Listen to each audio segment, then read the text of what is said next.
करना चाहूंगी अंकुर गुप्ता, जो कि भाजपा जिला महामंत्री हैं। एक बार जोरदार ताली हो जानी चाहिए अंकुर गुप्ता के लिए, क्योंकि आज हमने सीपीआई एमएल की बातों को सुना, कांग्रेस का क्या पक्ष है ये भी हमने जाना। इसके अलावा जनसुराज किस सोच के साथ बिहार में आगे बढ़ रही है, इस पर हमने जाना पार्टी की राय। लेकिन अब ये भी जानना जरूरी हो जाता है, क्योंकि भाजपा एनडीए के साथ मिलकर बिहार में सरकार चला रही है, और अगले 5 साल की नीति और सोच क्या है सरकार की, ये आज हम जानेंगे। अंकुर गुप्ता हमारे साथ जुड़े हुए हैं, उनसे बातचीत को हम आगे बढ़ाएंगे।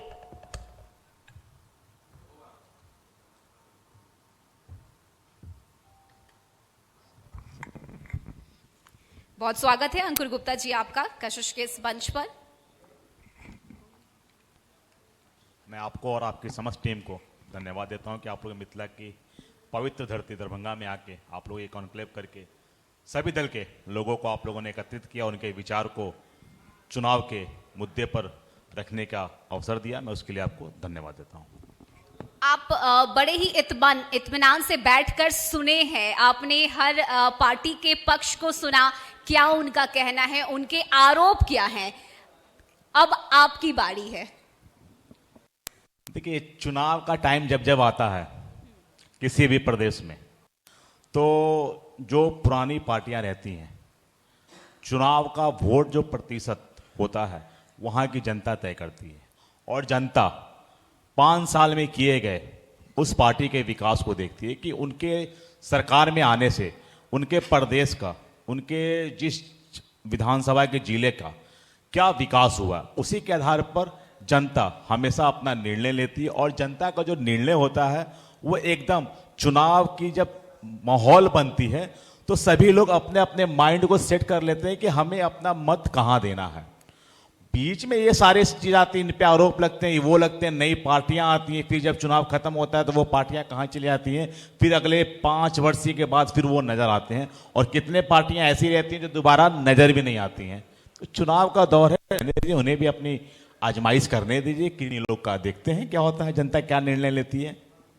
आपने कहा कि सरकार आती है जाती है, लेकिन बिहार में 20 साल से एनडीए की सरकार है। ठीक है, बीच में थोड़ा सा इधर उधर हुआ, लेकिन लगातार आप लोग साथ हैं, गठबंधन में है। लेकिन अब अगले 5 साल की हम बात करें, यानी 25 से 30, क्या विजन है एनडीए का? देखिए मैडम, अगर 20 साल की आपने तो हमारे बता दिए, तो हम क्यों ना 20 साल बाई 20 साल कर लें। 20 साल का 2020 का क्यों ना हम लोग टूर्नामेंट ही कर लेते हैं। हमारे जो बीते हुए 20 साल हैं और अभी के जो वर्तमान के 20 साल हैं, हम लोग उसको पैरेलल करके देखते हैं कि वो 20 साल बेहतर है कि अभी का जो 20 साल चल रहा है बेहतर है। बनाम 20 साल आप कह रहे हैं। यस मैडम, मैं कहूंगा जी। अब मैडम आपसे ही मैं कहता हूं कि आज आप जितनी हिम्मत के साथ सभी दल के लोगों को बैठा के, सच हो असत्य हो या जो भी हो, आप सवाल पूछ रही हैं। जब बिहार में एक ही परिवार की सरकार थी तो आपको यह अधिकार था, आपको इतनी स्वतंत्रता थी आपको इस तरह के सवाल पूछने के लिए। उस टाइम में जब पत्रकार लोग सवाल पूछते थे तो बिहार के जो गॉडफादर जिनके कहते हैं हम, आप लोग कहते हैं या जो भी लोग कहते हैं, लालू प्रसाद यादव जी, उनका कहनाम रहता था कि पत्रकार अगर उनसे कोई सवाल सत्य अगर कथा कोई पूछ ले उनसे बारे में, तो वो उनको मारने की धमकियां देते थे। आज का दौर बता दीजिए, आज आपको आपके ऊपर में कोई सवाल नहीं करता है, आपको जितना सवाल पूछना था आप पूछते। तो ये है बिहार का विकास, ये है बिहार की आजादी, और इस आजादी को देने में केंद्र सरकार के साथ जो बिहार के मुखिया हैं नीतीश कुमार जी, ये उनकी उपलब्धि है कि आज हम लोग इस मंच पर, आप भी बहुत दूर से आकर एकदम रिलैक्स मूड में आकर आज आप यहां बैठकर आप कॉन्क्लेव कर रही हैं कशिश न्यूज का। पहले तो ऐसा नहीं होता था मैडम। तो ये है हमारे बिहार का 20 साल वर्सेस 20 साल। इसको आप आकलन करिए कि बिहार में 20 साल के अंदर में बिहार में क्या मिला है क्या नहीं मिला। चाहे युवा हो, किसान हो, महिला हो या जो भी है, उनको आज के समय में क्या उनको अधिकार मिला है, उनको योजनाएं मिली हैं, उनको जीने का अधिकार मिला है। अभी आप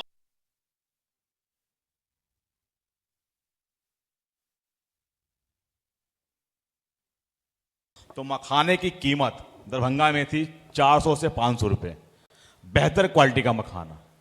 और जब जीआई टैग मिल गया, राष्ट्रीय मखाना केंद्र की उपाधि मिल गई, तो किसानों का क्या कहते हैं वृद्धि बढ़ी, उन लोगों ने व्यापार को इसको सबसे बड़ा किया, और आज ये मखाना है कि पूरे भारत में जा रहा है। और आज अगर आप मखाना का दाम पूछेंगे मैडम, तो बेहतर मखाना जो 400-500 में मिलता था, वो मखाना आज हम लोग को मिलता है 1500-1600 रुपए में। तो ये वृद्धि नहीं है तो क्या हुआ, सो बता दीजिए।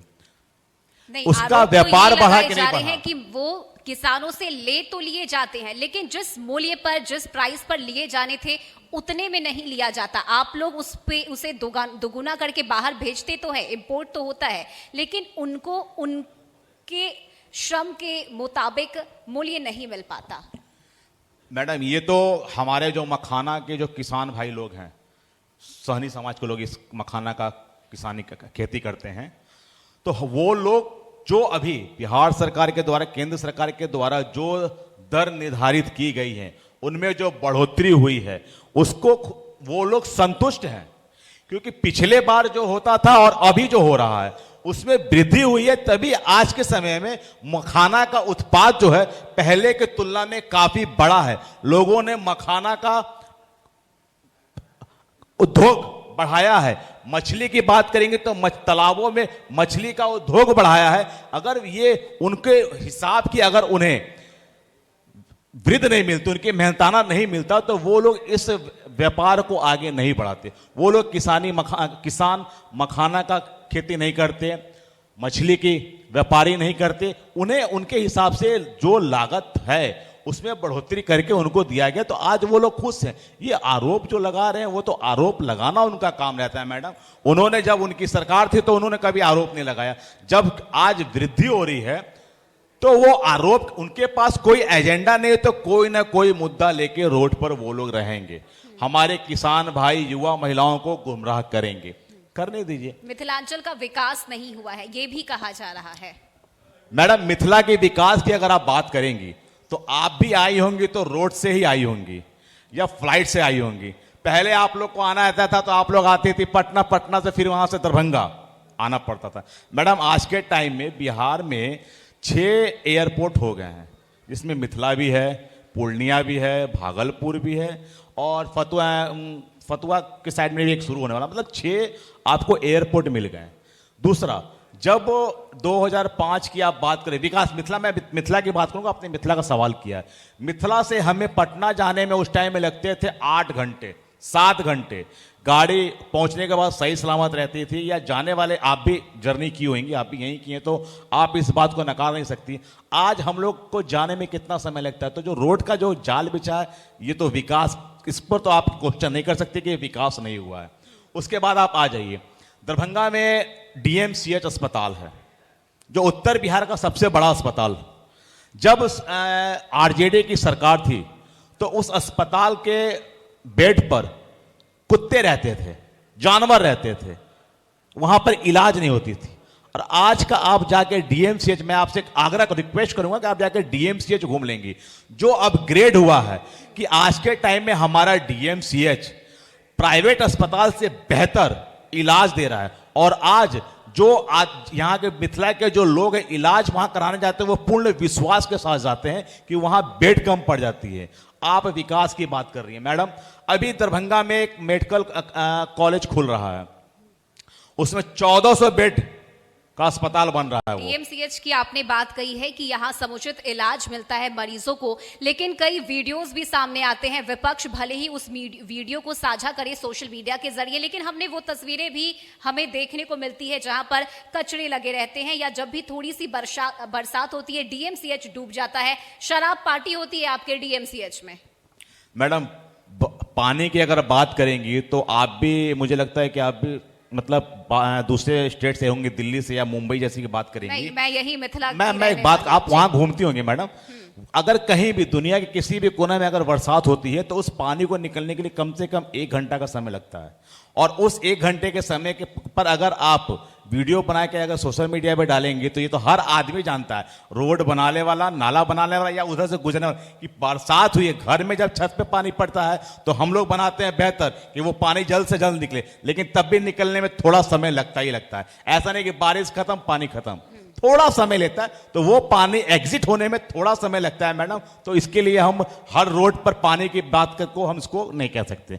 रही बात आपने कचड़े की कही, तो मैडम यहाँ दरभंगा मिथिला की बात कर रही है। मिथिला में 2 शिफ्ट में कचरा उठता है और दोनों शिफ्ट में। तो और क्या है कि कचरा उठाने के टाइम में, अब जब मान लीजिए कि जब सुबह के टाइम में अस्पताल से या कोई भी हॉस्पिटल्स हो या होटल्स हो, उनका जो डस्ट रहता है या नाले का जो भी डस्ट रहता है, तो उसको एक जगह एक्वायर करके उसको निकालने के लिए थोड़ा समय तो लगता है मैडम। अब उस समय में कोई उस फोटो को पोस्ट कर दे, कहे कि यहाँ पे कचरा का अंबार है, अब भाई विपक्ष क्या करेगा? शराब पार्टी पर कैसे जवाब दीजिएगा? मुख्यमंत्री नीतीश कुमार ने बिहार में शराबबंदी की है, लेकिन आपके डीएमसीएच के अधिकारी डॉक्टर बैठ के शराब पीते हैं, वो वीडियोस भी सामने आते हैं। मैडम वो शराब पार्टी तो नहीं थी, वो पार्टी चल रही थी। शराब को तो नहीं, वहां पे लेकिन शराब के विपक्ष, बॉटल वहां पर मैडम जरूर मिले थे। विपक्ष के लोग ने ही उसको शराब का रूपरेखा दे दिया था। ऐसी किसी के ऊपर में कोई पुष्टि नहीं, किसी के ऊपर मुकदमे हुए, वहां शराब पार्टी चल कार्रवाई रही तो हुई, लेकिन इस मामले में जो भी दोषी थे उन पर एक्शन तो लिया गया है। कोई एक्शन नहीं हुआ था मैडम। जो था वहां पे पार्टी मन रही थी, उसको अननेसेसरी कर वो वीडियो आपने हम देखा था, दरभंगा के शराब हैं, पार्टी। हम दरभंगा के हैं, मेरा घर उसी के बगल में है, तो हम तो जानते हैं। मेरा घर जस्ट डीएमसीएच के 500 मीटर की दूरी पर है, तो मैं जानता हूं कि ये आरोप ये लगाया भी जाता है। विपक्ष की साजिश है। एकदम मैडम। यानी जो भी हो रहा है सब विपक्ष कर रहा है, ये आप मैडम कह रहे हैं। विपक्ष के पास कोई मुद्दा हो चुनाव लड़ने का, तब वो बात करेगा ना। विपक्ष अभी राहुल गांधी जी और तेजस्वी प्रसाद यादव जी कह रहे थे कि वोट अधिकार यात्रा निकाली थी उन्होंने, कि उनका वोट चोरी हो गया। भैया अभी आपके इस कनक्लेव में बहुत लोग आए थे, किसी ने कहा कि उनका वोट चोरी हुआ, किसी ने कहा उनका नाम कट गया। उन्हें क्या चाहिए? जनता को गुमराह करने के लिए। और रही बात जनता की, तो जनता बिहार की जान रही है। मैं दरभंगा से आता हूं, दरभंगा की बात करूंगा। दरभंगा की हर एक जनता इस बात को जान रही है। उन्होंने अपने विधानसभा के विधायक का कार्यकाल देखा है, उन्होंने बिहार में नीतीश कुमार का कार्यकाल देख रहे हैं, वो देश के यशस्वी प्रधानमंत्री जी का कार्यकाल देख रहे हैं। जनता अपना वोट देने के लिए अपने माइंड को सेट कर चुकी है।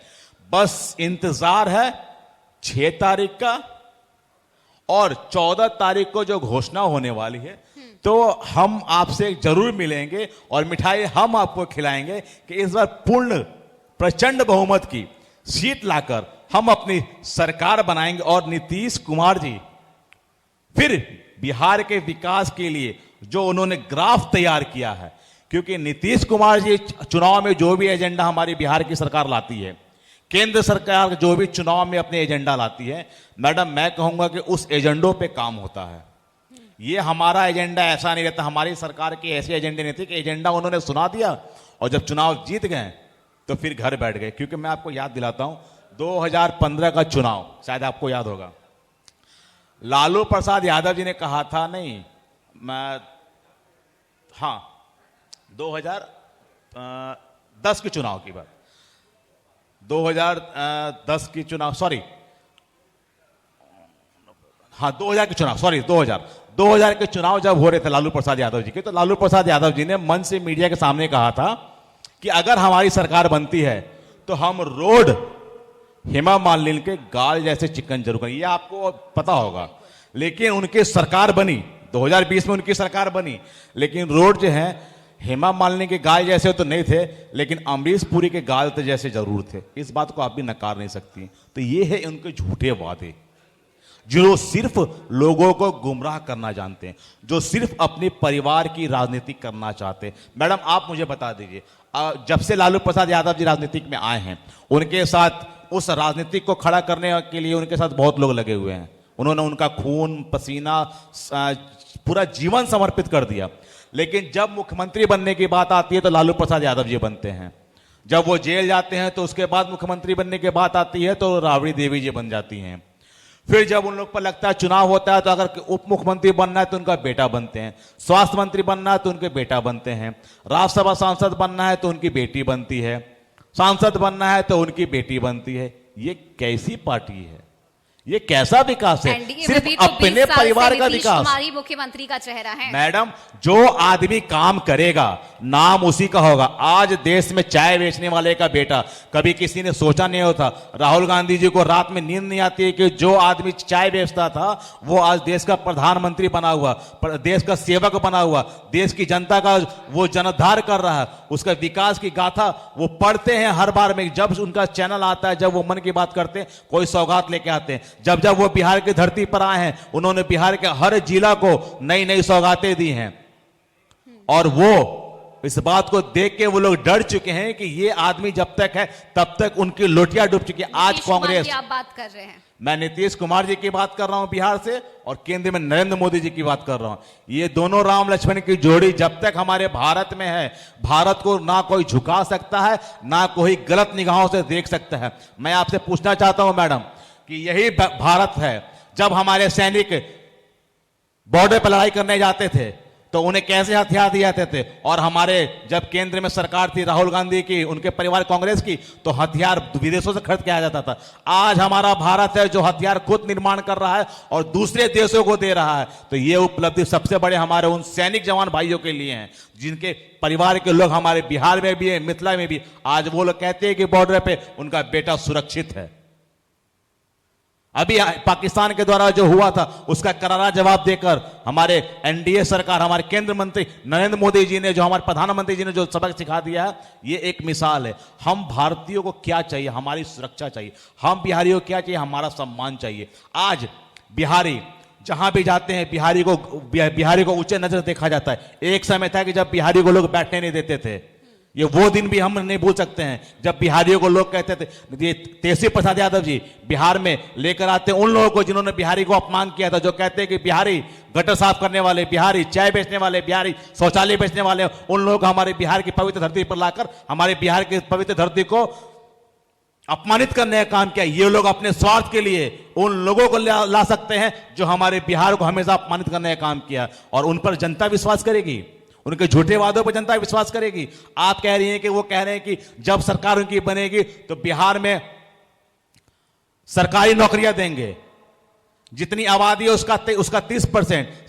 मतलब आप समझ रही है मैडम वो कितनी नौकरियां देंगे? वो जो आदमी अपने पिताजी के चरवाहा विद्यालय में पढ़ के शिक्षित नहीं हो सका, वो हम युवाओं को शिक्षित करेगा। मैं भी युवा वर्ग से आता हूं। 17 महीने में जो नौकरियां दी गई वो भी क्रेडिट तो तेजस्वी यादव अपने पास ही रख रहे हैं। उनका कहना है कि हमारी ही कॉपी कर रहे हैं नीतीश कुमार। अब मैडम तेजस्वी प्रसाद यादव जी सरकार में कितने दिन थे ये तो वो जानेंगे, और जो ग्राफ तैयार होता है नौकरी की योजनाओं की, 17 साल में उप मुख्यमंत्री नौकरी दे देंगे, मुख्यमंत्री जी क्या करेंगे? ये मतलब 17 महीना आए हुए नहीं हुआ, उन्होंने विभाग में नौकरियां भी, मतलब स्वास्थ्य विभाग में भी उनके पास था, उसमें कितनी नौकरियां दी थी उन्होंने वो बता दें। जितना भी मतलब उप मुख्यमंत्री बनने के बाद के मतलब झूठे वादे, उनके पिताजी ने तो नौकरी दी नहीं, और बेटा 17 महीना में नौकरी का स्ट्रेटेजी बना देगा और नौकरी भी दे देंगे। वो हद है। ऐसा बात बोले वो एक संवैधानिक पद पर मुख्यमंत्री बनने का सपना देख रहे हैं कि वो मुख्यमंत्री बनेंगे। भाई बात तो वेटेड बोलिए कि आप क्या कह रहे हैं। बिहार की जनसंख्या 14 से 15 करोड़, 3.5 करोड़ लोगों को, युवाओं को आप नौकरी दे दीजिएगा। मतलब हर परिवार से एक आदमी को आप नौकरी दीजिएगा। मतलब कहां से दे दीजिएगा भैया? कौन विभाग में दे दीजिएगा भैया? आप बता दीजिए। कि मुंह है, मुंह से जो बोलना, मुख्यमंत्री के बेटा है, जो बोलना है बोल दो। उनकी पहचान है, उन्होंने अपनी पहचान बनाई है। उनको आज भी लोग कहते हैं कि वो बिहार के मुख्यमंत्री के बेटा है। तेजस्वी प्रसाद यादव जी की कोई पहचान नहीं है, और वो इस बार की जो गुमराह कर रहे हैं, बिहार की जनता ने अपने माइंड को सेट कर रखा है कि इस बार उन लोग को क्या करना है। और देखिएगा, आप घूमिएगा, बिहार की जनता एकदम रिलैक्स मूड में है, उनको कोई टेंशन नहीं है। हाँ, सब दल जाएंगे उनके पास, वो सब दल की बातें सुनेंगे, उनका मान सम्मान करेंगे, लेकिन वोट जब देने की बात आती है तो वो लोग वहां देख लेते हैं कि वोट वहां कहां देनी है। और इस बार मैं बता देता हूं मैडम, जितने भी दूसरे दल के लोग आए हुए हैं, जो चुनाव के टाइम में ही 6 महीने साल भर पहले से नजर आना शुरू कर जाते हैं, उनको जो हसर हुआ था पिछली बार, इस बार तो फिर वो लोग देख ले इस बार क्या होगा। और रही बात, आप अपने चर्चा की थी जनसुराज की, मैडम जब वो शुरू में एंट्री हुई थी उनकी, तो बहुत शानदार एंट्री हुई थी। उसी एंट्री पे उन पर कोई आरोप नहीं लगा था उस टाइम तक। तो उन्होंने उपचुनाव भी लड़ा था मैडम, जितने भी कैंडिडेट 4 कैंडिडेट उन्होंने उतारे थे, जमानत जब्त हो गई थी मैडम। और अभी तो आरोप का सिलसिला शुरू हुआ है। चुनाव जैसे जैसे नजदीक आएंगी वो दूसरों का पर आरोप लगाते हैं। पहले उनके कार्यकर्ता, हम लोग नहीं आरोप लगा रहे हैं, उनके साथ जो कार्यकर्ता उनके यात्रा में शामिल हो के महिला हो, पुरुष हो, युवा हो, घूमे हैं, वो लोग आरोप लगा रहे हैं। कोई विपक्ष आरोप नहीं लगा, आरोप उनके ही पार्टी के, उनके ही कार्यकर्ता लगा रहे हैं, जिनको उन्होंने सपना दिखाया। एक तो सोशल मीडिया पे ये भी चल रहा था कि जहां जहां उनके टेंट होते थे उस टेंट वाले का पैसा उन्होंने रखा है, वो बेचारा अभी तक रोता रहता है। चलिए ठीक है, यानी आरोप प्रत्यारोप ये काम है पक्ष और विपक्ष का लगाना, लेकिन जनता किसे चुनती है ये 14 नवंबर को पता चलेगा। और तब जो आपने बोला है कि हम आपको मिठाई खिलाएंगे, उस दिन हम आपसे जरूर मिलेंगे। मैडम, बहुत शुक्रिया आप आपका। कहीं भी रहेंगी, जी। मैं खुद आकर आपको मिठाई खिलाऊंगा, चलिए। इस बात को मैं आपको विश्वास दिलाता हूँ। ठीक है, बहुत शुक्रिया आपका धन्यवाद। हमारे साथ जुड़ने के लिए, इस बातचीत के लिए। बहुत बहुत धन्यवाद अंकुर जी, और बहुत बहुत धन्यवाद रश्मि।